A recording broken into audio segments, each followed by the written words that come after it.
Hello bantu banyu ko mumeze neza twongeye kugaruka kuri We Are Family TV show nizere ko mumeze nizere ko mumeze sana ni Eriwine kuri We Are Family nizere ko abantu mwese tubana mu buzima bwa buri munsi mumeze sana ibintu byose ari munange uyu munsi dufite ibintu byinshi cyane byo kuza gutindaho dufite ibintu byinshi cyane byo kuza kugarukaho nizere ko mumeze neza sasa umunyamakuru yitwa ngo ni Ndahiro Valens Papi arashinjwa gushinja umuntu arashinjwa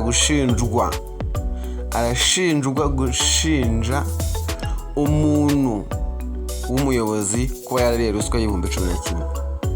Ibaze nawe nyuma y'aho ngo bari kumusabira gufungwa imyaka 5. Ese ni ibiki biri gutembera muri Kigali yacu dufite aka kanya nyuma y'abakobwa bageze Nyabugogo bakakubitamo amasumbi bakambara ubusa bakamanuka kwa Mutangana bakamanuka ahantu hose ni ibiki bi trend mu gihugu ahangaha nizere ko mumeze neza cyane ni Eriwine rero tugiye kuza tugaruke ku bintu byinshi cyane imbuga nkoranyambaga aka kanya ngubu ziri kuvibura bitewe n'umugore wa Sky2 ahantu hose n'abantu batari barigaragaje bose bari kugenda bigaragaza uwa mbere bamwita Gigi ati Sky2 twanyaga dusindana n'ibintu yarabimuhaga ayiwe abagore barazisenya none umugabo nawe agahita ari umugore ugutwa akaguca umugore ati iyo umugabo yaza agatwara ahunga gatukigendera wongewe n'abana kuko byabaga ari urupfu gusa ni Eriwine ahangaha turaje tubigarukeho 5 kuri 5 n'ibindi tutiyo tugarukaho turaje tubabwira sha ibintu bikomeje kugorana mani horaho Nyagasani nyiri muhweta barabana bawe turaguye turapfuye isima y'uri mwana afunze urumuri iyo rumanutse rukikubita ku rundi rumuri bita bibyara umuriro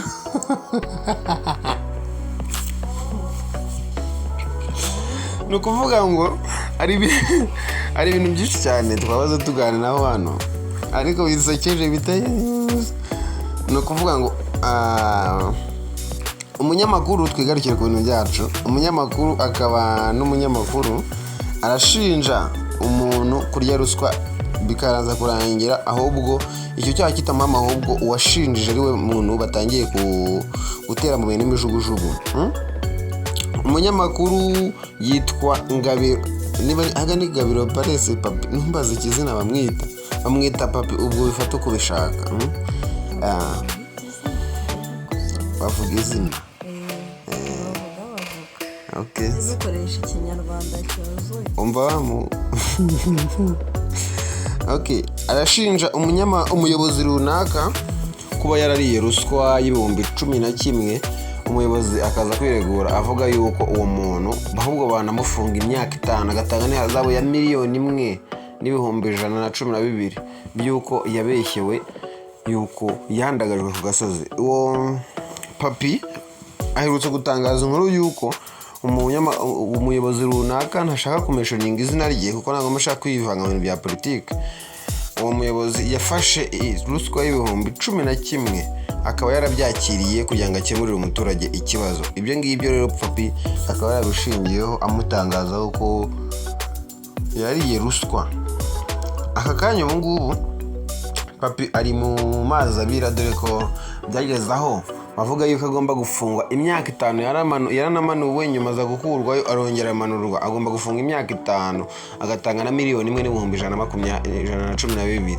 n'amafaranga 800 ibyo ngibyo mugomba kubyakira no kubimenya yuko gutanga ari ukuntu utangaza inkuru itari yo igihe ukaba yanagukoraho nizere ko mumeze neza i Kigali ibintu ibyapa byose byanditseho byanditseho Sky2 Abagahe ndetse n'umudamu n'umugore we abo ngabo babiri aka kanya mugu imiriri kugenda ibatsa ibagurukana ibirukankana ibyo nibyo bituma urugo rukomera ngi nibyo bituma ingo zikomera mama njye mbihora muvuga abantu utabanje gutekereza ariko ku buryo babaca ugutwi cyane wibuka gukora amakosa bagatwara barakuraho n'ukundi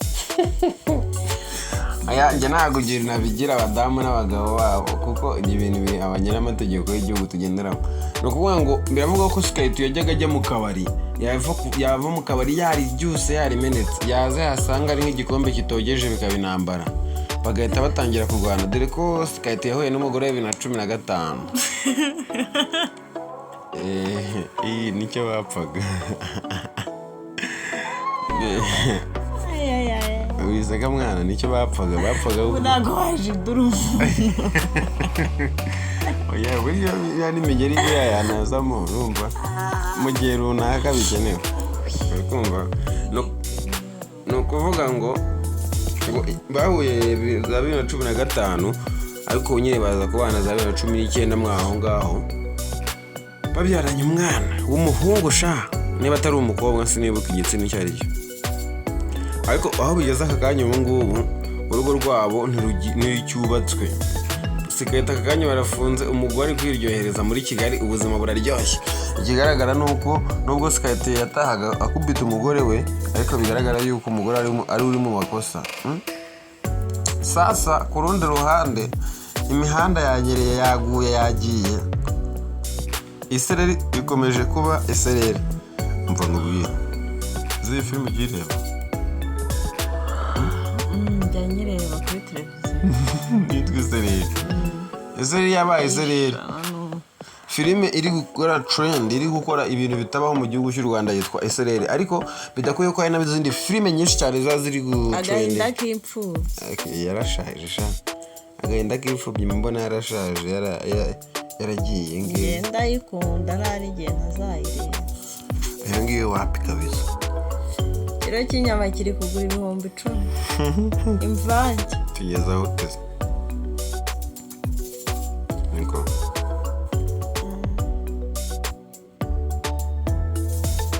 nushaka kumenya inshuti zawe za nyazo zigira umunyabibazo uzamenya inshuti nyazo. Ubundi muri iyi si cyangwa muri ubu buzima dufite inshuti 3. Hari inshuti mashami n'inshuti mababi ndetse n'inshuti mizi. Inshuti mashami ni hahandi uri mu inshuti mababi ni hahandi uba uri mu bihe byiza, ubibi byaza ukabura bibuze. Hahandi babigereranya n'amababi y'igiti. Iyo imvura iri kugwa kiratohagira kikamera neza, ariko iyo izuba rije byose birahunguka bigasiga igiti kiri aho ngaho. Inshuti mizi, inshuti mashami ni hahandi mubana mu bihe byiza no mu bihe bibi kakureka ko ihari kandi idahari. Hahandi umuntu azazana ishoka akagitemo kikaba cyagira gute, kikaba cyagwa kikagenda. Ariko inshuti mizi yo nta muntu ahantu hose ujye umenya yuko inshuti mizi iramutse idahari ubwo nahene waba uhari, kuko iyo mizi n'igiti iyo bakirandiye bakagitema gihita cyuma, kuko imizi yari gifasha ntayibihari. Mu gihe cyose tujye tumenya kurobanura inshuti za nyazo kuko n'inshuti zitari za nyazo. Muri iyi si abantu benshi cyane dukunda kugendera mu Kigali tutazi ngo ese bimeze bite. Yego bibaye byiza wajya ubanza ugatekereza kabiri mbere yo gukora ikintu.